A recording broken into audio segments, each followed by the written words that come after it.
Welcome, Freeride family, to the Freeride World Tour podcast for the 2023 season. Presented by Peak Performance, the official ski-wear partner of the Freeride World Tour, and Freeride World Tour sponsor Vibram. We give you confidence in every step on all terrain. And I'm Mark Warner, your host, so let's drop in.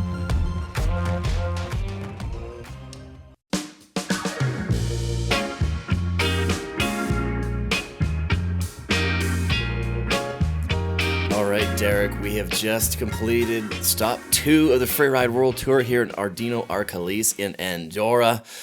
It was a bit of a mission, a quick mission, getting over here. And the comp was spectacular, and here we are again. Yeah, crazy turnaround to get from Spain to Andorra in 2 days. Essentially, we were all kind of struggling after the after party, and Lolo and Nicholas went to here and checked it out, and said basically the snow's okay now, but it's going to get really hot in a couple of days, so we got to go. And I mean, the feat of just, human ingenuity to move all that stuff, all those people, all the way from Spain to Andorra. I mean, it's not that far, but it's far enough when you're dealing with a ton of equipment. Got the broadcast gear all set up, the riders, everybody affiliated with the tour, we were hanging out, we thought we had an extra day. They're like, nope, you're going in an hour. Yeah, exactly. And to have it all ready yesterday morning was incredible. So strong work there. Absolutely. Got to give huge credit to the staff. I know in one of the meetings, they were like, is it going to be ready? And they didn't give any answers. They just said, we'll have it ready. Yeah, well, they stayed up all night. I mean, they slept on the mountain night before last to get it done, but they got it, and it was worth it, I think. Yeah, so it was definitely worth it. It is hot now. Full credit to the Freeride World Tour staff for an unbelievable job, and you would never have known, right? Yeah, you would have seamless. You would have thought maybe it was already set up beforehand, but nope. There's a huge staff behind the scenes that really works hard, and in my opinion, the level of what they're able to pull off, just the product alone is unrivaled. Yeah, and this one, I mean, it's not in the resort, this venue. No. So the difference between last week in Becerra and this week in Andorra, specifically with the comp venue and the vibe, couldn't be different. Yeah, I mean, it was a tough one to be a spectator. We had to hike all the way from the parking lot. It took about an hour to get to the finish area, and everybody had to do it. So if you wanted to come watch, and all the riders, the staff, everybody was walking up that hill. It was harder to get to, so really for the fans, it was just the diehards that were willing to make a full hour walk and then stand and watch for the day. A few family members, a few ski-mo guys. One of them brought his dog up there. Yeah, that was cool. Yeah, so literally, it was almost like a private event. It was at a frozen hanging lake, on a face around the corner from the resort that is accessible by helicopter or just some sweat and footsteps. Yeah, and the only aspect that had snow, because the wind and the last snowfall came in from the northwest, and this southeast face just got pasted with snow, and a lot of the other stuff in the area is facing a different aspect or a different direction, so it didn't pick up the snow the same. So yeah, it was cool. I mean, it totally worked out. Huge kudos, big credit to all the staff here at the FWT, because if you're sitting at home on your couch somewhere watching this event or watching the replay on the website, the Freeride World Tour website, you can actually see the entire event. You can go through and highlight every single rider's runs. You can go back and forth. You can skip forward. You can skip backwards. You can you can go straight to the highlights. It's really cool. So if you watch the event and you're listening to us now, remembering it, or if you haven't seen the event and you want to follow along, freerideworldtour.com is the place to go do that. All right, let's get into it. Let's get into it, because we had a big day and a lot of a roller coaster of a day. There was quite a bit of crashing. There were some unbelievable runs in all categories, so it was pretty cool. Snowboard women kicked things off, and for the first time that I can remember, 100% stomp rate in the entire field. Yeah, it was a really close event. Great way to start things off. The snow, I think they got the best quality snow of the day. I think so. Yeah, I think so. It definitely, as it got hotter, it started to change and get a little soupy, and they made the most of it. It was nice for the snowboarders to have a bit more room, to really draw out the turns, to carry some speed without, running into a wall or something like we had in Bakira. It's nice to have these different flavors of faces where different styles of riding can be highlighted. Mm-hmm. Well, one thing was proven, that Katie Anderson can adapt to any face, thus far anyways, so she took the top spot. So what were some of the standouts before we get into the results? Are there anything that stood out for you? Yeah, I mean, I think the biggest one for me was seeing Tiff and Estelle come back from maybe sending a little too hard in Spain and find the line, but they still really went big and rode well. And so to come back from crashes to be on the podium, I think is just shows like real mental strength. Mm-hmm. And it was awesome to see them still going for it. Right, and then Katie Anderson with an 85. Yeah, that was a huge run. She has clicked into her groove. She's got the ability to ride at pace. She's still super comfortable in Alpine. She talked about how growing up in Fernie, like she spent all her time riding with skiers pretty much. So wherever they went, she went, and she'd find herself in these crazy situations in the steeps and just learned how to manage it. That's a good point. So I have a lot of snowboard friends at home, or people that snowboard and then they switch to skiing. And the one thing I tell them is, you're going to find yourself in a place on the mountain that you've never been before, or that you've almost never been, just because you have access to it now. Just the way the mountain flows on skis versus on a snowboard, it's like you get a brand new hill. Yeah, totally. And she's made the most of that. And then combine that with the border cross skill that she's got to hold speed and really rail an edge in. It was great. And she was adding style to, that's been her big goal for this year, that style and energy, or air and style category, trying to ramp that up. So some big airs too, and just perfectly executed. Like top to bottom, it was such a good run. Yeah, like you said, 85. Get a few grabs in there as well. Yeah. And 2 wins in a row now. Starting to think about chatting about Katie, for the title. Like, she's looking strong. Right. Well, so I had a little chat with Katie, and I asked her about a bunch of these things and some of her outlook towards the next comp. Is it, do I put my foot on the gas, or do I just chill for a little bit and see what happens? Katie Anderson, you're sitting here in Andorra. You just won the last 2 events. The first 2, but also the last 2 at the Freeride World Tour. How does that feel? Feels pretty good. Can't complain. I think I could push myself a little bit more. That's really exciting. So what do you think that entails? What do you have up your sleeve that we haven't seen yet? I definitely have some spins that I could do. I've been working on the more like freestyle aspect of it. Mm-hmm. At least some different grabs, change it up a little. Yeah. But definitely like some bigger airs. I felt like, I went for medium size. This go medium to small. Yeah, playing it smart. Yep.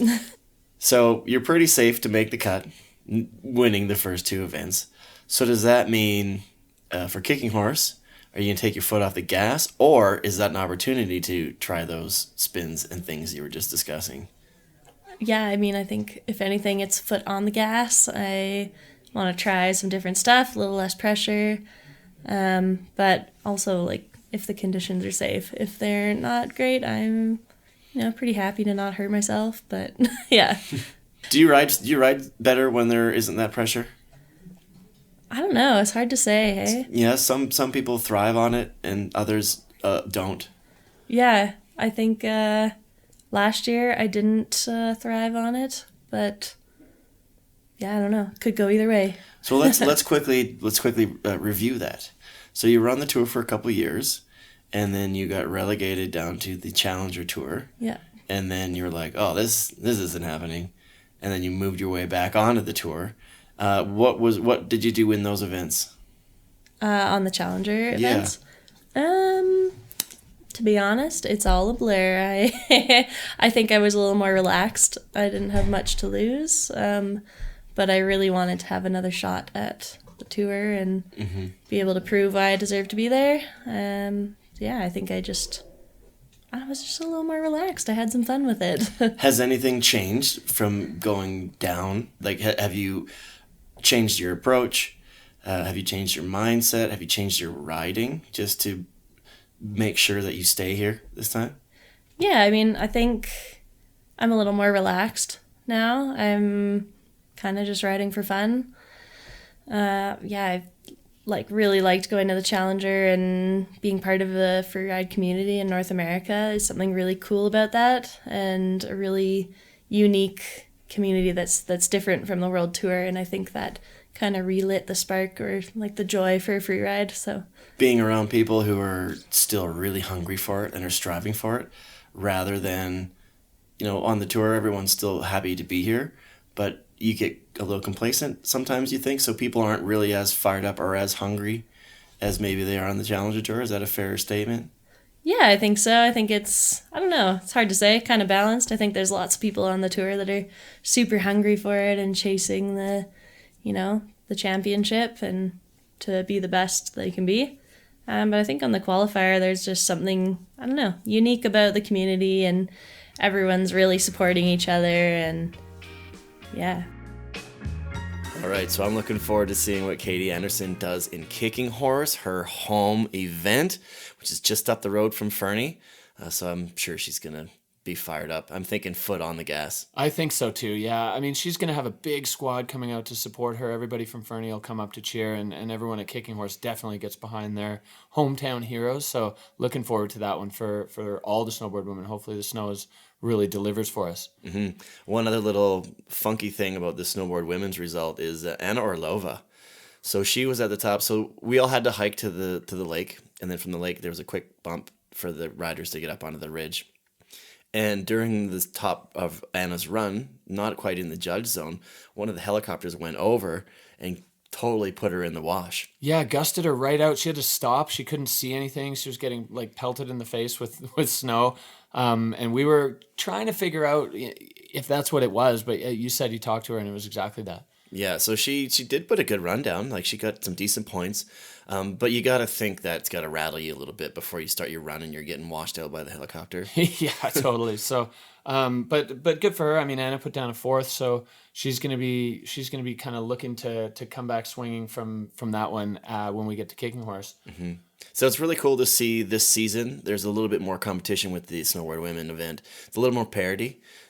Yes, Katie Anderson's kind of running away with it at the moment, but I guess everybody's riding so well. Mm-hmm. I mean, I loved seeing that 100% stomp rate, and it's we're seeing it in the results and the rankings. I mean, Katie clearly sitting at the top with 2 wins, but Anna Orlova right now is in second, and looking very strong to make the cut and go to Fieberbrunn.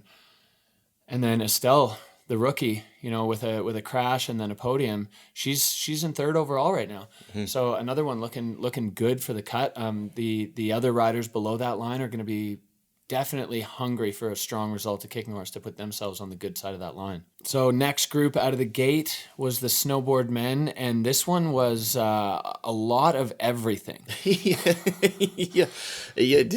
Yes. It really was. There were some super, super good runs, some really exciting runs. Some gnarly crashes. Heinous crashes, yeah, really tough to watch. Cami Armand, that huge backflip, and then just one of the worst scorpions I've ever seen. He folded himself in half backwards. Scorpion. I asked him about that, and he's like, he was fine at the bottom for a bit, and then he was lying on the snow for a little while, chatting. He's having a good time. And then we saw him at dinner, and he's like, I'll be doing some stretches. I got a little bit of pain. He's like, tomorrow might be pretty stiff. But for the most part, the guy's built like a tank. So fortunately, Kicking Horse is a few weeks away, so he can do what he needs to do to loosen up and recover. And then one that's not going to be ready by Kicking Horse is Cody Bramwell. That crash, just overshooting the first stage of the double and then getting bucked off the next cliff, landing on his back. So he has a broken ankle. So they're saying at least 6 weeks. He's non-weight bearing right now. He doesn't need surgery, but that's it for comp season for Cody, which is really sad. And he was so bummed. He just felt like, because he was right in the hunt for the title last year. Yeah, he's got it. Had an unfortunate event last week, and then another just got stung. Yeah, and it was quite unforgiving out there if your angles or your speed was a bit off. And Cody definitely paid for that on that one. He just went too far. So big air, little bit farther on his air, and it looked like he was either trying to hit that double, or he was trying to land and then cut. I don't know if he was trying to land and cut into that chute, but from the way he landed a little bit too far, almost right on the takeoff of the second part of the double. Yeah, and then just got sent off that next one. And he landed, or just after he landed, there was a rock in that lip that just knocked him in the ankle. And he said the second, even while he was in the air, he's like, "Oh, my ankle's hurt." But if you watch the thing, as we're talking, we're watching it. He snowboarded all the way out. He got to the bottom, stood and waited for his result, walked into the corral. The doctors came over, and he's like, no, I'm good, and walked away. And then the next thing I see is he's having to get helied out because he broke his ankle. Yeah, like, adrenaline's a crazy thing. Or he's just tough as nails. So, I give that guy some credit for his pain tolerance, next level.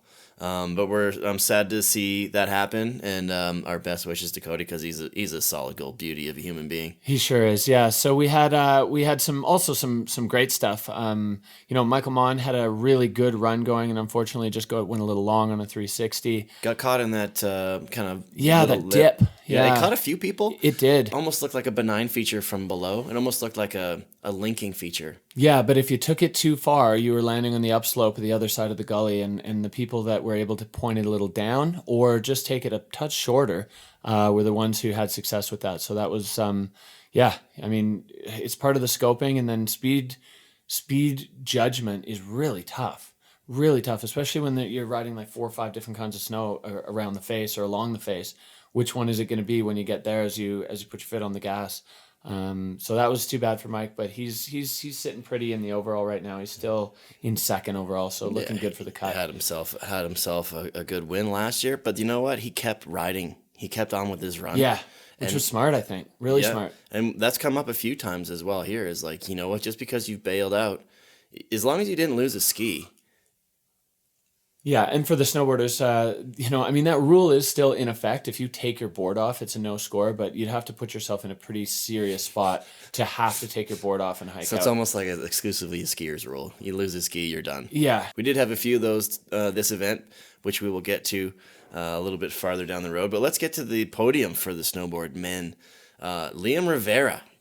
I loved Liam's run. I loved it. And it was great to see him come back. He was pretty nervous after Spain didn't work out for him, but it was great to see him come back with a good headspace and really put down a clean run and made a strong case for himself and put himself into third.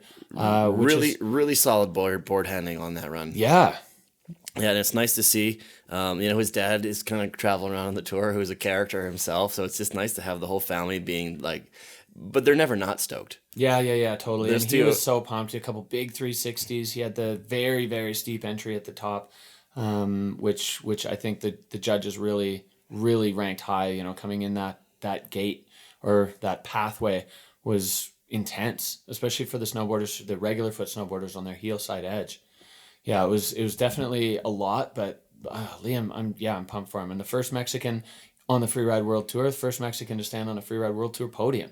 A huge day for Liam. I'm hoping they're sending some press releases to the Mexican press, because that guy should take advantage of that. Yeah. He's going to be a hero down there. So in second place, we got Jonathan Penfield. So after working his way back to the Tour, not the greatest event last week in Bakira, but definitely proved why he is here this week. His run was sick. It had all the elements. It had the big mountain. It had the freestyle, tossing a big 360 up high on the face in a really, really committing spot. And then his line at the bottom in that couloir where he had to hit the air to get out of there and then just like zooming, straight lining out because there wasn't really room to turn. He was the only snowboarder to go in there, and even only one skier in the whole day went in there as well. And Jonathan pioneering that, so it was really, really well scoped. And I loved watching that run from top to bottom. I definitely got pretty excited. Do you know what he reminds me of, like comparison wise, is like a Paul or like a Drew Tabke style creative with the slope. I would say he's kind of that for me with the snowboard side of things. Yeah, I agree. He's always got a slightly different take on it. He likes to get into the steeps and stuff, but he's not afraid to get freestyle and cross court and just find things that other people aren't doing. I mean, there were a lot of options on this face, and a lot of the riders were drawn, via inspection to a lot of the same stuff. Funnel to the same spot. And I always wonder too, I'm like, if you see tracks, it's like, okay, this is where I'm going. Like, do they stay true to their mental image of their line? after scoping, or do they think, I think this is where I'm supposed to be. Those are the tracks. I'm going to follow those ones. I think that's where I'm going. Yeah, I think so. And I think also with most of these riders, you can trust the tracks that are there from before you. You know, you're not going to put yourself into harm's way by following somebody's crazy tracks. Which is good that they close a lot of these faces for a month or so before. Yeah. So there's not tracks everywhere. Yeah, you're not going to do what, I don't even know if we talked about this last time, but in Becerra, you don't do what some guy did and ended up getting stuck on a cliff and getting long lined out during the competition that a lot of people didn't even realize. Yeah, not ideal. Yeah. Great job by Jonathan Penfield. You know, one of his big moves was a big 360 off a cliff near the bottom there. Just smooth riding, on his feet the whole time. Super technical. Stoked for that guy. Out of Squamish. And then we have Ludo. Oh, Ludo Guillaudiat, he has found it. He has found fifth gear this year, and 2 comps, 2 podiums, his very first win on the Freeride World Tour, and I would say a convincing one. It was such a good run that his entrance was so stomped. I mean, it's really, really steep up there, super technical, and he was just dead clean. And then the thing was steep. I never saw coming was that backflip. I did not expect that. I didn't expect to see it out of Ludo. I don't know that I've ever seen him do that. Nobody saw it either. So at the bottom, it was obscured by the viewing area. So he landed like, well, what happened? What happened? And there was one TV just off to the side that they had set up. And I'm like, oh, I was just happened to be there by myself. And I was like, oh, that was huge. And no one knew what he did until they started picking up their phones and whoever was able to get service, and then went back to the screen and was like, holy smokes. It was awesome. It was perfect. Yeah. Huge. Yeah. Stomped. Couple 360s in there. Like, unreal. Yeah, such a great run. And every one of his airs was big. And he just handled it, totally handled it. Never really needed to slow down that much. He was controlling direction, but not having to like shed speed. It was incredible. And he just sat there in the hot seat all day long and, fending off all comers. So excited for Ludo because he has been on tour, off tour, on tour, off tour. And now he's finally found whatever it was, the secret sauce to get himself into the mindset and the riding that run really, really delivered. Yeah, absolutely. So kudos to Ludo. Hey. But let's get going with ski women. Yeah, the ski women, again, quite a bit of crashing. There was definitely some big moments from the ladies, but also then some really, really spectacular moments and some very happy people at the bottom at the end of the day.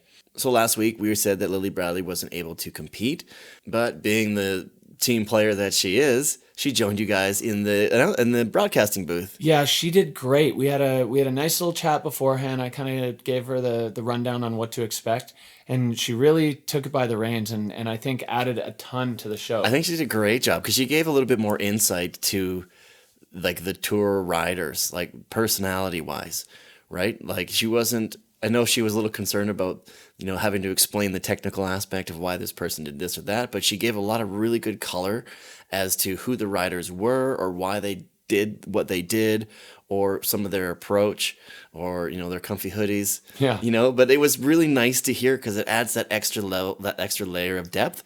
It's like she had done it before. Like she knew exactly when to speak and when to fit into the conversation and when to be quiet. Like it was perfect. I think she did an exceptional job. Yeah, I agree completely. It was nice having her in there, and I think she added a ton to the show. So good addition there for Lily, having her on board. She was excited. She was a little nervous, but she did great. Okay, and with that, ski women. Yeah, ski women was another one that had a real up and down feeling to it. There was a lot of crashing, and then there were some very happy people whose runs went really well. I was bummed to see Jess Hodder go down because her run up to that point was so good. It was classic Jess. She was railing turns. She had hit some big airs, and then she just got stung. And Lily said, and I really like this, there are features in your run where sometimes it's just a gamble on the snow quality and the condition, what it's going to be. Jess thought it was going to be hard. It turned out to be a crust of wind transported snow, and her feet went straight through it, and it just took her skis. Full punch front, and she went over the bars, and it looked like she was back up on her feet, but unfortunately walked out of her skis. Yeah, so that was too bad because she was definitely on a strong run, and I think probably would have been very much in the conversation towards the podium. Had that happen. A tough day for Delilah Quinn. She, the last couple days, have been suffering from some real intense back pain, like having a hard time standing up, just whatever it is. I mean, I think she's trying to find a physio today, but because of the rush, there wasn't the ability for her to get it treated and dealt with and stuff. And so she opted not to start because she was just in too much pain. She went up the lift first thing in the morning. It was like, I'll go do a run and see if I can ski. And she said, like, as soon as she got off the chair, she's like, oh no, I can't. So that's, I guess, one of the drawbacks of this quick turnaround is sometimes you need your body to recover, because, you know, you do a run like this, you can ski all day every day, but you do a run like this and you're putting your body on the line and you're going 100%. Even though you do that one run, you can just really do some work and you need to recover from it. So that's, I guess, one of the drawbacks of doing the quick turnaround for the comp is you don't quite get the full recovery that you may need. Yeah, no, for sure. And I mean, it's just, it is one product of the what we had to do, is the riders didn't get the recovery time, and that's tough. And I think, you know, Delilah probably more than anybody really got stung by that. Last event champ, Addie Rafford, going down with a snow snake right up at the top. That was a weird one. She still is like, I don't even know what happened. It looked, looking at the replay, she turned into her slough, but it looked like there's like a little mini traverse, or not a traverse, but like a ski cut.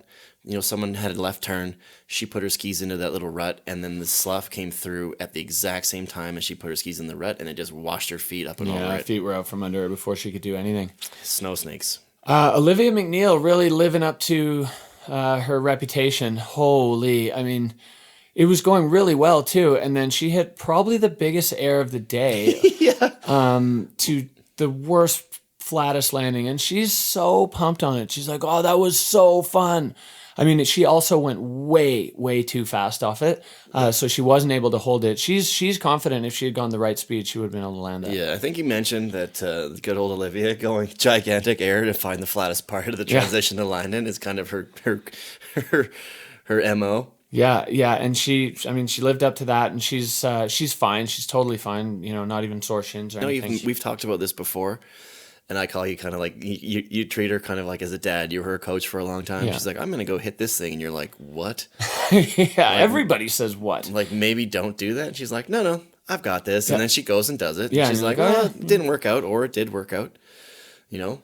So it's, I can see the stress in your eyes just because you have that history with her. But it's super fun for us to watch. Like, I think with Olivia, you know, she had those issues last year where she was kind of unwell for a few of the comps, just dealing with some health stuff.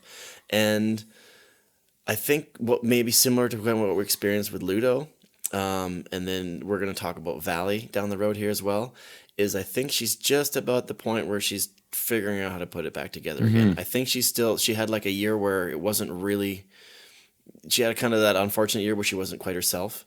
And I think she's slowly getting back to that. And it's just, I think, fine-tuning. Yeah, exactly. That was just a bit of speed management, and that's something that you can definitely take back to the drawing board, and it'll be fine. But I do agree, that was probably the biggest air of the day. Oh, it was wild. Yeah. Both Elizabeth Gerritsen in the bronze medal spot and Sibylle Blanchon having, you know, little to not so little control issues. Elizabeth had a pretty good backslap, so did Sibylle on the same feature, actually. You'll have a weird day where a bunch of people will fall, and you can have a pretty significant issue, a control issue, and still be on the podium.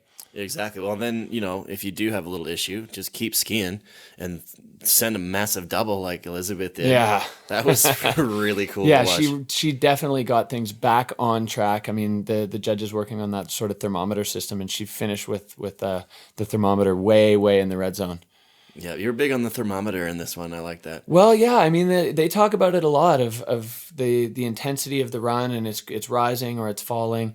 And if you can keep it rising all the way down and finish like Elizabeth did with a really strong move at the bottom, then it's hot. And that's where a hot thermometer will give you a good score. You're getting those. I don't have to go and listen to the replay to get these quotes, man. I'm gonna start getting you to pull them out now. Should we talk about Molly Armanino? Yeah, how about Molly? She has a different approach and a different style than any other person on this tour. She skis like she's in the backcountry, or almost like she's skiing on the resort, as she skied this thing a million times. Like that chute that she bombed through and then pulled it around and then straight lined out of it. It's as if, oh, I've skied this line on my home hill 100 times. I know exactly what to do. Like she's kind of right on the edge, but she skis it with confidence. That line was cool. I mean, she definitely gave us a little moment exiting out of that if she was going to be able to hold it, but she did. You know, it wasn't crazy wonky or anything. It just had a little moment where she was looking to touch out of balance, and a fall at that speed would be awful. Yeah, a touch out of balance, but then it was a touch out of balance going onto that left wall, and then boom, left ski down, right on track, out. Yeah. Listening to the replay, I think Lily went, yeah. Yeah. We all kind of took our breaths in there, but it was great. It was really well executed. It was super creative line. Similar bottom section to Jonathan Penfield. They were the only two to go into that couloir. And that's what she did in the last one too, is the couloir that she skied. What, 2 people last week skied it? Yeah. And then same thing with this. She's got that eye where she's just...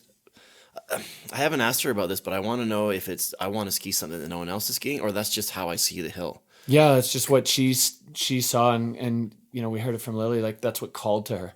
But anyway, she executed it great, and she found herself in the silver medal position again, and is now in the golden bib, leading the tour. So that's a pretty impressive. That's a pretty impressive feat for a rookie to be two events, 2 podiums, both in second, and now she's in the golden bib. Right? Yeah, I love it. I love it. It's exciting to see, you know, the little fresh blood. And you never know how that's going to influence the other riders.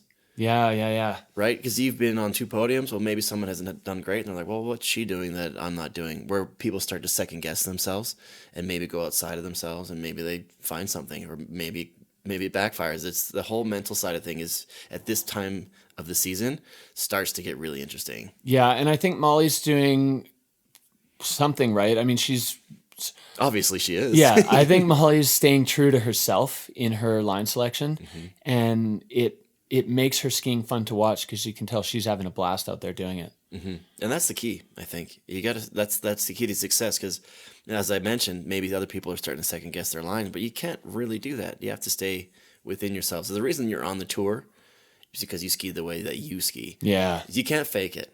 You know, there's enough events and there's enough consequence. You have to be within your realm. You know, what you're comfortable, what got you there. Well, Molly's definitely doing that, and it's looking great so far. She's in the golden bib, leading the tour.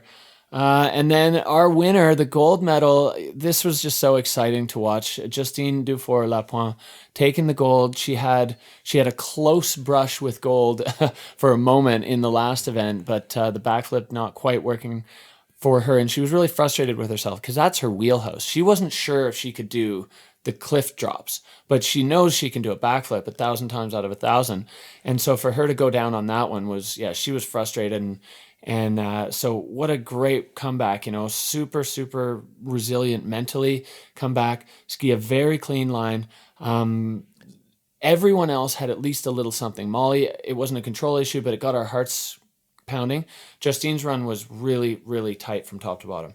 Yeah, and for someone who, like we said, hasn't really had a lot of experience in big mountain skiing, like she's been on her skis her whole life, but with this style of skiing, just watching her pick her way down the mountain, it doesn't look like she hasn't been doing it her whole life. Yeah, she's making it look really natural, and her line selection is, I think, really intelligent. Like, she's not choosing lines that she's going to get lost on because visual inspection is fairly new to her. So she's keeping it very simple, and she understands how to connect with the fall line. She's not afraid of a hard landing. I mean, in the World Cup moguls, she's definitely stomping on chopped up ice. So this is probably better than that, even when it's not perfect. But yeah, great run from Justine. A nice take on the last feature there, just getting a little bit of a different angle than we saw some of the other women take, and it worked out perfect. Mm-hmm. They didn't really put a step wrong, and she ended up on the top step. Second ever FWT event, second ever freeride competition, and she's holding the trophy. Yeah, and she's moved way up in the rankings now to second overall, and it's quite tight. I mean, her and Addison are just a little bit behind Molly with another event to go at Kicking Horse. So Justine's starting to eye up the bigger picture. I mean, she's very good at breaking things down into their pieces. Today's the focus on today. But, you know, and similar for Molly, you do start looking at the bigger picture when you're going into comp 3 in the golden bib or just behind, or, you know, and some of them are eyeing the cut nervously. The 3 women at the top are considering the title. And then as we move a little bit further down the rankings, you know, Olivia McNeil, Megan Baton, they're really looking at the cut and trying to figure out, do some math, what they're going to have to do to get there, and be in Fieberbrunn and Verbier. It's already getting exciting. Yeah. And then we're moving into Kicking Horse, which is, you know, I guess, you know, Justine's home event. I think you consider Kicking Horse as a lot of the North Americans' home event, because a lot of them have ridden there for years on the junior tour. Yeah, and on the qualifiers as well. So they're going to be a little bit more comfortable. So we'll see if the North Americans are going to come to play. But so far, so good. I mean, Molly and Justine definitely did at this one, and I'm sure it's going to be the same. But the European riders also love Kicking Horse. When the snow's on, that place is so fun. Mm-hmm. But yeah, there's a lot at stake now as we come into crunch time. Yeah, absolutely. And like comfortability, I always wonder, you know, like how do the North Americans do now that they don't have to have adapters on their plugs, and vice versa? Do you know, yeah, do you know the what I mean? food just is like a bit more what you're used to. Yeah, it's just like the cultural differences. Like, okay, I'm at home and I'm comfortable with this. I know a lot of them have traveled over here in the past as well, but just something simple like, oh, I don't have an extra adapter for my iPhone to get charged up, or this, or those little nagging things that go along with travel. Yeah, so that's another thing I've always thought about. They'll never say it does affect you, but hey, you never know. Yeah. It's part of it for sure. You know, maybe someone can't handle cheese and bread for every cheese, bread, and meat for every single meal of the day. So moving into ski men, this one was interesting to me. We saw some really, really exciting runs. We had some disappointments. As we mentioned earlier in the show with the weather, I think there was a cutoff for the riders that had, I guess, the benefit of the good snow. And then it seemed to me like there was a switch about halfway through, maybe 3/5 through the men's comp, where the snow was just like, all right, I don't want anybody to do anything anymore. I don't want you on me anymore. Yeah, I mean, the last 7 guys all had big issues in their runs. That's a lot. And they were coming down just shaking their heads and saying that the snow was changing. Mm-hmm. I mean, it did get hot. It was the call to run. We started as early as we could because you got to balance the refreeze from the night before you drop the snowboard women, and then recognize what's going to happen as we get later into the ski men's category and what that weird snow was going to do. So, so like having 7 people go down in a comp, that's happened before, but 7 in a row at the end, then obviously there's some sort of an issue. Yeah. So the luck of the draw. Yeah, absolutely. So we kicked off with Abel Moga, the ultimate showman. He had such a passionate and emotional time in Bakira, and then his run was immediately scary. Is that crash of the day? I don't know if we have a crash of the day, but that one was it's got to be. Cody's was pretty brutal. Jess's wasn't great. Yeah. Although Abel, I'll tell you this, we were calling him. So when we went through town. And we were calling Aymar the mayor, and we're like calling Abel the king. I think he might be the king of recoveries now. Oh, the cat king. Yeah, that was insane. I mean, the way he was rolling and then got his feet right under him at the exact moment he needed to for him not to be really injured. Yeah, he's like, there's rocks here. I'm going to put my feet on these and then kind of barrel. Like, I'm so glad he's okay. But he's a big dude. And for real, like, he meant to do that. Not fall, but like the recovery. I think he meant to put his feet down. Yeah, he had to. I think, and he knew he had to. Well, it's good to see that he's back at the bottom, smiling like he always does. Positive dude. No worse for wear. Yeah, he said he's fine. He's completely fine, which is hard to imagine. His air was huge. Yeah, I'm really not sure that's what he meant to do. I think he hit that going way faster than he thought, and also it had a big like Wu-Tang on the end of it, and it just bucked him way up and really back, and it was over before it started. If he had managed to put his feet down and then get set for that double, that would have been one of the moves of the day. Oh yeah. I mean, but what if? Yeah, right? There's a lot of what ifs on the Freeride World. Yeah, exactly. Lots of what ifs on the Freeride World Tour. So I want to talk about Finn Billis's run. So as I mentioned with Molly, skis differently than everyone else in that category. Well, Finn Billis skis differently than everyone else in that category. Last week, he did that 540, quickly reverted, and over conversations in the last few days, it seems like the judges were a little harsher on him because of that revert, thinking maybe you're not in control, that sort of thing. And there was a lot of noise online as well. So my personal favorite part of the whole comp was Finn going switch 180, little pop air 180, riding it all through to the next blind takeoff 180, and then back. So he's like, well, if I can't revert on the snow, I'm just going to do it on my next hit. Yeah, super playful style. That switch 180 was awesome, and the hand drag 3 off the next one was so good. He like you said, he brought so much to it that was so different than everybody else did. And while this isn't slope style, this is still a big mountain face and freeride. But holy, he's definitely just brought a bit of a breath of fresh air, with the freestyle moves, and he's adding them in ways, like you said, he took what the judges said to heart and said, all right, you want me to stay switch? I'll stay switch all the way to the next cliff.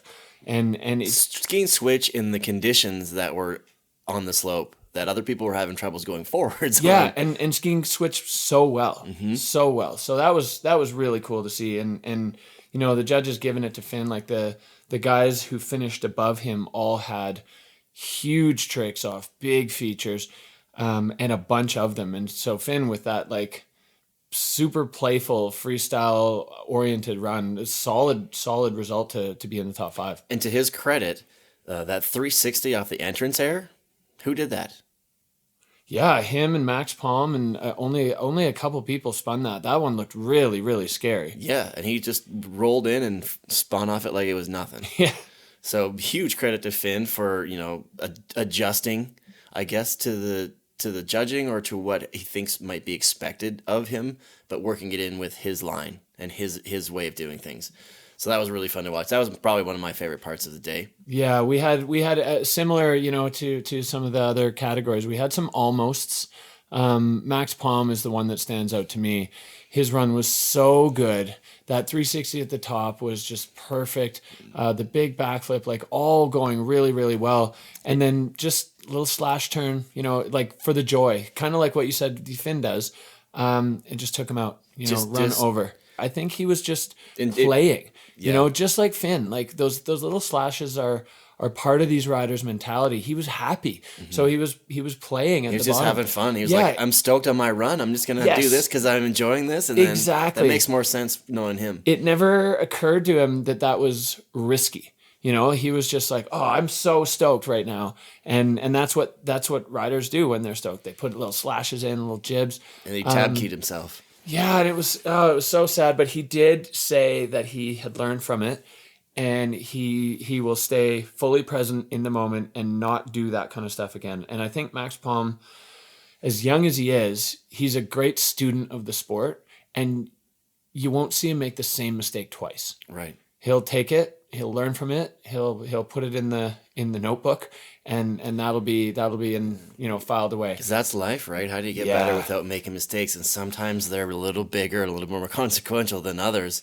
But he's too good of a skier, and to be able to be where he is, you don't get there by accident. You don't get there by being perfect all the time and not learning from your mistakes. So, I 100% don't doubt that he's going to definitely learn from that. Like just watching his run, hitting some of the same features as a lot of other people did. He went bigger than almost everyone that hit those same features. Yeah, and with tricks. Exactly. He's got it. And these little blips are going to happen to anyone. Yeah, but so it's a young guy who's just learned a lesson, who's going to take that moving forward, and I don't doubt that he's going to be 100% full on for next year. Like I don't think things like that really bother him too much. Yeah, even for next comp, he's going to come to Kicking Horse and he's going to have a great time. I mean, he's still in 3rd overall, so it's not like he's thrown away his season from one crash.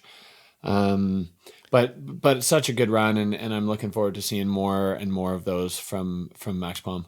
All right, so the peak performance radical moment was Marcus Gauguin, one of your students of the Whistler Freeride Club. Yeah, current athlete in the Whistler Freeride Club, which is nuts that he's on the Freeride World Tour now. Still on it. Well, he won the Freeride Junior World Championships. Imar bowed out last week, so there was a spot, and they say, hey, we're going to give this kid a wild card. This run was an adventure. It was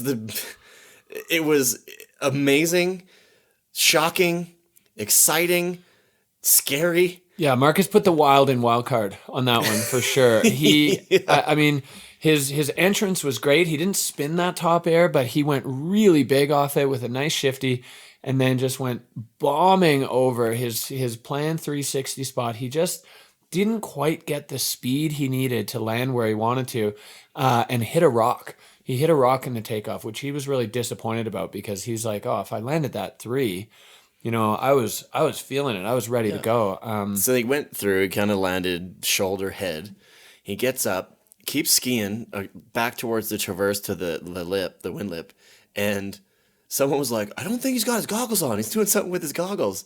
Then he proceeds to throw that huge 720, cork 7, with his goggles around his neck. Yeah, he said the 7 was what ended up putting the goggles around his neck. They were wonky. They were like down on his nose, and then he hit the 7 and they ended up on his mouth, and he was just trying to clear the goggles off. And then to throw that backflip with your goggles around your neck, squinting and barely able to see. I mean, the run was just bonkers. The whole time the run was, I mean, first of all, look, a huge bummer that he didn't land that 360, because the judges did tell him that they loved it. They loved it, top to bottom. He was definitely on the right track. But I think the best part of this run was that he 100% proved the wild card. You never know when you give I've never even seen an 18-year-old kid get a wild card on the Freeride World Tour. But was Max Palm 18? Max was 19 last year, yeah. So he's a year younger. That backflip was so huge. We're just watching it again now on the freerideworldtour.com website. What a wild ride. Yeah, so 100% proof that he belongs on the Freeride World Tour. I mean, that was, in my opinion, a winning run. Maybe second or third. I mean, a podium run for sure if it was all clean. But he was so pumped. He was pumped to be given the opportunity. He wanted to make the most of it. He didn't want to try to kill himself, but he did want to make sure that everyone recognized that he has a spot in this place, in this space. And I think he did that. Oh, no, absolutely. I think he did that. Absolutely. And the greatest thing about that, too, is like just sitting at dinner with a lot of the older riders, the veteran riders, and having him there fits right in. We're in tears laughing. Everyone's having a good time. Joking around. It's like he fits in as a part of the group, let alone fits in as a spot on the tour. Yeah. He came to Bakira to forerun. Mm-hmm. That was his kind of job. It's like his reward for winning the junior tour. Yeah, exactly. And that would have been spectacular. You got to meet all the people, and then for them to embrace and welcome him in. Yeah, and then make a decision to give him that wild card. I mean, that's a big decision, because what nobody wants to see is an unprepared junior come onto the Freeride World Tour and be put in positions where they're in danger. Right. And it never felt like that for a second with Marcus. No. He definitely earned that silver mug. All right, so we're not just going to do the podium. We're going to add the 4th place spot, because it was really, really, really tight. So throughout the runs, Ross Tester, let's start with, I kind of want to start in the order of they went, because it adds kind of to the bit of the drama that unfolded throughout. Yeah, and it was dramatic. Throughout the comp. So Ross Tester, who's been dealing with some brutal shin bang. He went to his back off a cliff in Bakira the day before the comp, trying to warm up. And, these riders they're so good. What looks like ridiculous to us is their bread and butter. So he went off this cliff and got a little tail heavy and ended up landing on his back and gave himself the worst shin bang, and then just amplified it in his comp run in Bakira. This is a guy who needs a couple days off. He was asking for ibuprofen at the top of the boot pack to the lake, like up the side of the hill. And then he puts on that run, and I'm like, looks like he found some ibuprofen. Yeah, that was so good. And also the stress of watching Abel go down and fall over the rocks from the start gate, because that start gate's pretty full on. Mm-hmm. And because Ross started second. Yeah, he dropped straight after Abel. So watching his run, it was almost watching like a rehearsed routine.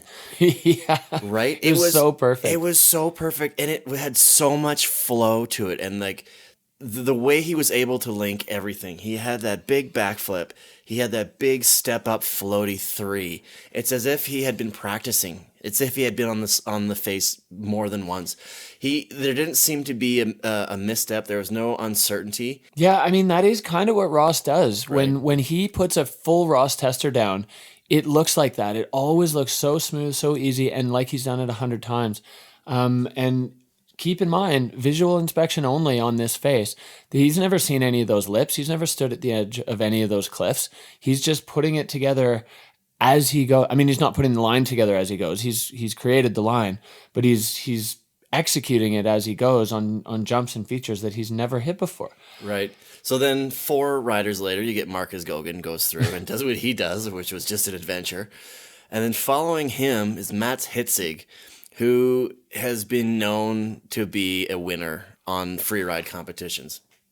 Yeah, Max, we all wondered if he was just going to come and do what he did in Fieberbrunn last year, this year on the FWT, just win. He didn't. He hasn't, but that's fine. He's got 2 4th places in a row, and he's way, way up in the rankings. I mean, a couple of 4ths already. Yeah, he's not quite on the podium. He's like 20. You know, he's fine, and he's figuring it out. And I think that pressure, because he won in Fieberbrunn last year, he came in feeling a really, really, really heavy weight on his shoulders. Did he? Yeah, he was very nervous because, and we joked about this before, where do you go when you've only won? You either keep winning or it's worse. And so for him to be in 4th and then 4th again isn't too much worse. Yeah, no, exactly. And right. he's quite satisfied with that, because he's feeling like he's putting down good runs but not crazy runs. Right. And he feels now he's getting comfortable with the process and the people and all of that. And we could see him off the leash at Kicking Horse, or especially once he gets into finals. Well, that's interesting that you say that. So once Ross went, Marcus went about 4 later, and then Max went. And Max's run and Ross's run were both extremely impressive, but very, very different in approach. Whereas Ross was almost like a routine, as I said. Whereas with Max's run, it was almost clinical and calculated. I'm going to go and hit this, and then I'm going to go over here, and I'm going to hit this, and then I'm hitting over here, and I'm hitting that, and then I'm going to go over here, and I'm going to hit this. It was, I don't know if it's like the German sensibility of things. Maybe. Right? But it was very efficient. Right? I think that's probably the better way of doing it. It was a spectacular run, but it was very, very efficient. So Ross's run was at 90. Max's run came in at 85.33. And then directly after Max, we have Valentin Rainer, Valley, who put in a run right on par with Ross. It was very similar. Yeah, and it's similar, but also a little different. It was similar in the intensity. It was similar in the flow. But, you know, obviously quite different in terms of where he went. Mm-hmm. And, you know, backy 360, backy 360, or I think it went the other way, 3, backy, 3, backy. Couple giant backflips. Yeah. 2 360s. Mm-hmm. And all of it. And a huge transfer over the rocks. That was so cool. I think, honestly, for the judges, that was probably the difference maker. Mm-hmm. Because the other features were all in that, like, solid high medium in terms of size. You know, Ross also didn't have anything absolutely enormous other than the step up 3, but it wasn't the day for those airs. Mm-hmm. But then that transfer, I think, was just because they took a long time dropping that score. Time. So we were all gathered around the TV by that point. A bunch of people realized that there was a TV back there. So there was a big group, and we had watched Max's run. And after watching Valley's run, we all were kind of thinking, like, is it better than Ross's run? Is it maybe somewhere in between Max and Ross? A lot of us were thinking maybe 88, 89. Score of 91 comes up. And I don't think anybody was truly disappointed with it, right? But it was just... Maybe Ross. maybe Ross. So at the bottom, we noticed that he was quite emotional. You guys in the booth didn't really know what was going on. As Lily mentioned, hey, there's things that go on in people's lives that are behind the scenes that really affect them through these comps, and sometimes they just release at that point. Shofi was a huge figure in the Innsbruck Austrian freeride scene. He set up a lot of the programs, and he was a huge influence to a lot of the Austrian riders. And unfortunately, he was in that avalanche in Japan last week that also claimed the life of Kyle Smain, and it just kind of came out. That run was for him. He said at the top, he showed a heart for him, and it's amazing how so many times something like that will happen, and it's almost like his spirit or his energy guided him through. So then Abel came over and gave him a hug, and he kind of worked through that, and I think it's a pretty amazing story.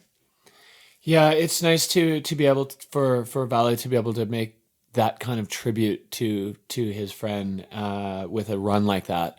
It could go either way with the rider. It could get to a point where it's eating up your mental energy because you're focused on your loss and your grieving and that process, or it can fuel the fire and it can give you that passion that, and I think that's exactly what it did for Vali on this one. And as you said, I mean, there wasn't a dry eye in the house, and there wasn't a single person who wasn't kind of rooting for Vali in that moment. He's such a special kid. He's so friendly. He's so nice. He's always smiling, and it was lovely to see the reaction of the other riders to his win. It was definitely very well received, and as you said, I mean, in the finish area, he was just letting it out. It all released. So very pleased to see Vali take the win and to have it be such a nice tribute to his good friend. Mm-hmm. So I spoke with Vali about this run specifically. We talked about a lot of these things, and here's some of that chat. Valentin Rainer, Vali. Yeah. You just got your first win on the Freeride World Tour. Congratulations. Thank you, man. Still can't believe it. No? It's so surreal. Everything since yesterday, I'm like in a different world. I'm gonna turn this on and we're gonna watch it briefly. Nice. Yeah. So before, I thought I missed my entrance, and then when I saw those two stones that I oriented myself on, I was just happy. And yeah, on this one I wanted to do. Just have a look at the takeoff, maybe 360, but when I saw it, I just wanted to get into my run. And that's the entrance there. And you look, we went bigger than most people off the entrance run, even just looking at the, and then straight into a big backflip. Yeah. Nice floaty. Yeah, it was definitely bigger than expected. I didn't see all the other guys who had struggles with the Becky, but yeah, this three. Big floaty. Damn, that's just my style. You look so casual going into all of these too, right? Like you're like, all right, I'm gonna do this. Like left side 360s on features like that. That's what I do all the time, and I feel really comfortable. That's like your bread and butter. Trick. Yeah, for sure. And then this backflip. And this backy was actually, I knew either I'm gonna straight jump 360 or backy, but after I've already done 2 360s and 1 backy, I didn't want to do another 360. That's why I decided to do a backy. And you just changed your mind mid run? I wanted to have a look like at the takeoff and I decided maybe 15 meters before the takeoff. So wow, that's amazing that you guys are able to do things like that. I think I'm gonna backflip this, and it was massive, and it looked pretty flat. Yeah, I've already seen one of the snowboard guys, I think Camille, also did the backy on this one. He had a slight issue in the landing, but after I've seen him like pulling it off, I knew it would work out. And then I was before I was just like, I'm having a look at the takeoff, and I will decide when I'm and you stomped, close to it. Yeah, and you had the run of your life as you're cruising through. Now. In the finish gate, while we were waiting, there's a long wait for the judges. It was a hard decision. We waited. We're like, what's the deal? It took a really long time for them to decide. And then 91 points, right into the hot seat. And you got quite emotional even before the score came out. And the like Derek and Anna and Lily were in the booth commentating. And they didn't really know why, and they said, you know what, sometimes there's things going on in people's lives outside of the skiing that may be a thing. And I wanted to know if you're willing to just talk about that. Yeah, I already the day before the competition, I said this run will be for a good friend of mine who unfortunately passed away in an avalanche a few days earlier. And Who was that? It was Shafi, a really, really good guy from Austria, also living in Innsbruck and organizing so many good things for the whole freeride community. Yeah, I heard he was building events and freeride groups and clubs, and he was kind of like one of the figureheads of freeride in Innsbruck. Yeah, he definitely was. And then after putting the run down, like also in the start gate, I was showing a heart for him, and it was just, I don't know, it was too much. Like a few days, all the days before, I was just like, I didn't know how to deal with the situation. And I think in the finish, after when I was in the finish, then just everything came up, and like I knew this. I couldn't have done that without the power from Shafi. Mm-hmm.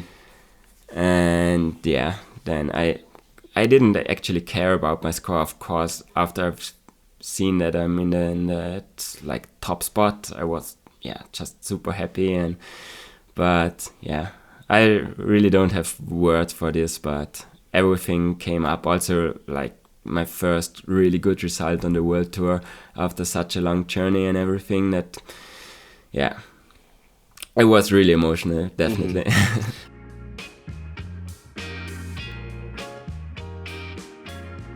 All right, continuing on with the podium runs. Next big, really impactful run was Maxime Chablot. Last year's overall winner. He landed a 720 and a double backflip in the same run, which was his goal, but he had a little bobble on the straighter at the top. Yeah, that was uncharacteristic, and it was really funny because he said to both of us at different times, I just can't do straight airs. I can't. I get all wonky and wobbly in the air, and I don't know where I'm going or what I'm doing. And I remember years ago, Shane McConkey saying it was way less scary for him to do a backflip off a big cliff than a straight air because he didn't have to look at the ground rushing up at him the whole time. And I think maybe there was a little bit of that with Maxime because it was not a complicated air, and we saw other people do it and have success, and it just didn't work. And he had a significant backslap right at the start, and then he just went full throttle. Like the speed needed for that step up. I mean, can you imagine coming into that lip and looking at the wall looming up above you and being like, oh, I hope I'm going fast enough? No, I can't. Yeah. Absolutely not. But like, and he laced it.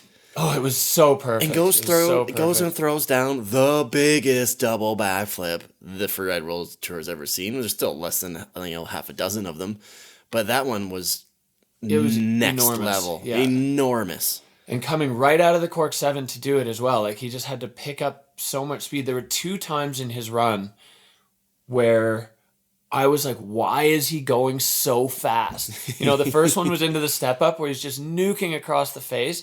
And then boom, obviously he knew exactly where he was going. And that huge perfect transfer gap too, right before the 720. Yeah, exactly. That's the step up I'm talking about. Right. Yeah, where he just went so far, connected so perfectly. And then when he was on the approach to the double, I mean, we watched A-Paul flip that one, and his speed was perfect. Mm-hmm. And so watching Maxime come in, I'm going to say twice as fast. Yeah. I was like, what is going on? He's going to fly off the course. And he was expecting to go twice as big. Yeah, twice as many times around. No, I mean, he knew his calculation was bang on. Yep. But it just, in our view, in the monitor where you don't see the big picture, mm-hmm. It's like, how can you possibly go into that same jump that fast? What is going on? And then perfect. Yeah. So he ended up in third place. And without that little bobble, do you think he's topping the podium? I think so. Yeah, I think so. I mean, I think it would have been a real conversation because Valley had those 4 tricks. Maxime, essentially the highlight part, the big step up transfer, then the cork 7 and then the double backflip. I mean, it's hard to say. The line wasn't as consequential. Yeah, it's true. And so maybe not, you know, maybe that's what edged Valet over Ross. And I think he might've slotted in between the two. I don't know. But the judges definitely giving him a pretty heavy slap on the wrist for that back slap. But to be on the podium with a back slap in this day and age on the Freeride World Tour, which pretty much demands perfection from every rider, is a testament to the strength of that run. Right. And it's cool to be able to have the drama going on throughout that section of the event. And it was just heating up at that point. But I'm not talking about the event itself. It was the weather and the snow. As we talked about, the last 7 riders really struggled heavily.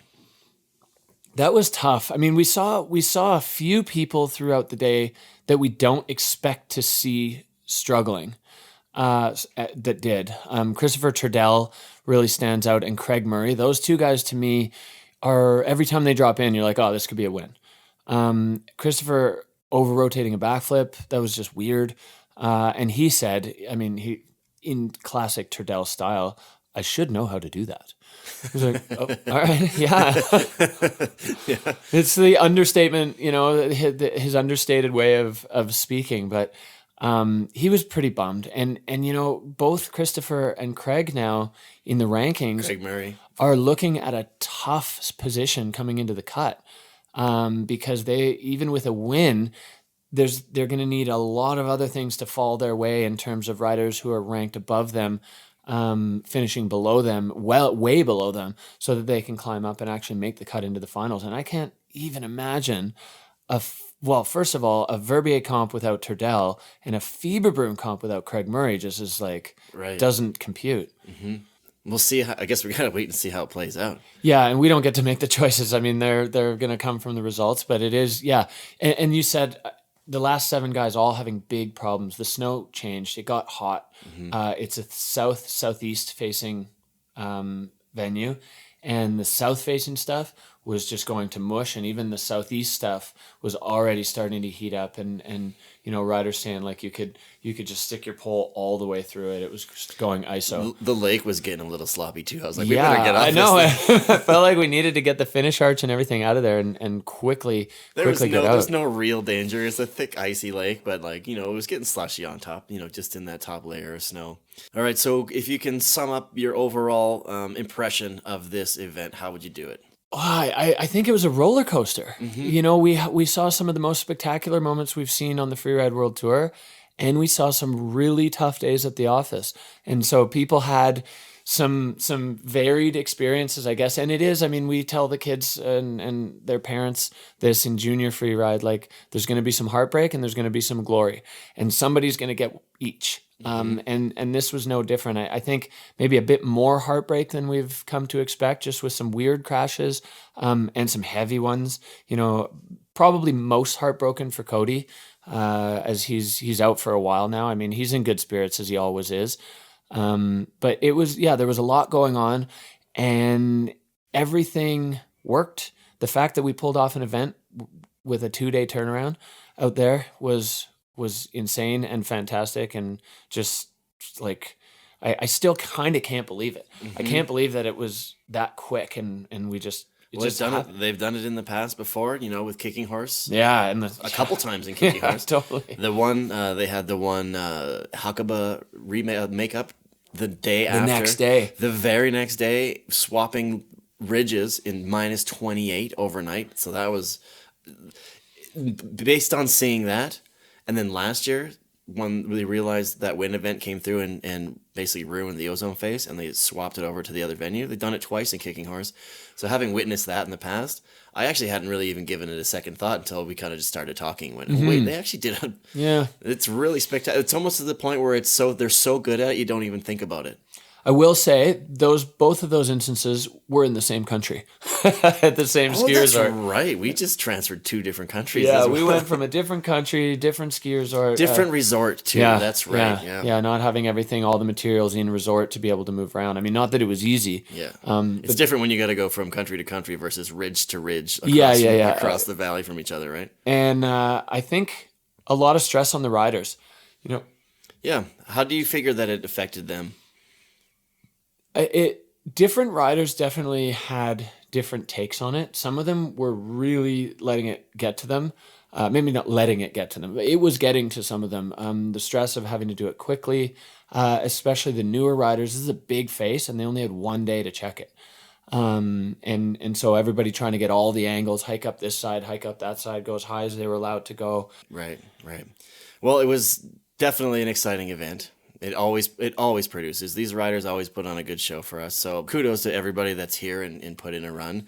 We've got another one coming up in a couple of weeks. So before we do leave, you and I have to review our position on the Peak Performance Fun Bet. If you haven't signed up, you can do it per event. It's the Peak Performance Fun Bet. You can get it off the Freeride World Tour website and join the FWT Podcast League. That's the league Derek and I go into. I think there's about 24, 25 people in there right now. So I did terribly once again. So it proves that I really don't know much about the Freeride World Tour, or I don't have a crystal ball. So I dropped from 15th down to 17th. You rose a couple spots. You were 14th. You're now in 12th space. Some good. I'm calling them guesses, not predictions. You've had some good fun bet guesses. Mm-hmm. So someone named Spawn is in top spot, and he's like 900 points above the spot 2. He just skyrocketed to the top. If you're listening to this and you want to join, you don't have to be there from the start. We want you to come in, and we're going to go episode to episode. I found myself thinking about the fun bet during the competition, which I don't typically like, but it was also kind of fun. I'm like, I think I had that person, or I think I did. We didn't have any. I didn't have any cell service up there, so I couldn't really check, which I'm happy with. Yeah, you don't need to be watching your. Yeah. My fun bet's killing it right now. But it is a great way to get engaged. I know exactly what you mean. Like, you're definitely it brings just an extra layer of kind of attention and caring and stuff to it. And it's super fun. And the prizes are insane. I mean, 3,000 euros worth of peak performance stuff at the end of the year. Mm-hmm. That's worth taking the time to click a few buttons for. Absolutely. And then prizes, throughout the whole thing as well. So, Derek, you're getting ready to catch your flight? Yeah, thanks, Mark. I'm out of here pretty much right now. I'm going to go get on a bus, take it down to Barcelona overnight there, and then 6 a.m. to Vancouver. And heading back to Whistler. It's been a great adventure here in Europe for me. I mean, we had an awesome time at the Freeride Junior World Championships, and then 2 back-to-back FWT comps. Boom, boom, boom. Before we leave, the one thing I like is now that we have 2 comps back-to-back, we have a really good vibe on this year's athlete group, right? The personalities, we've had a chance to see who meshes with each other, how their riding goes, how they interact with each other, what potential on-slope rivalries might be developing. And I, for one, am fired up for the next event. Yeah, let's go to Kicking Horse. All right, we'll see you there. Big thanks to Freeride World Tour sponsors Peak Performance, as well as Vibram, who give you confidence in every step, which really came in handy for the hour-and-a-half boot pack up to the venue. So thanks, Peak. Thanks, Vibram. Thank you for listening. If you've enjoyed this episode, please make sure you're subscribed on your favorite podcast app so you can get all the episodes for the rest of this season. And while you're at it, we'd love for you to give us a review. Thanks, everybody. We'll talk to you next week.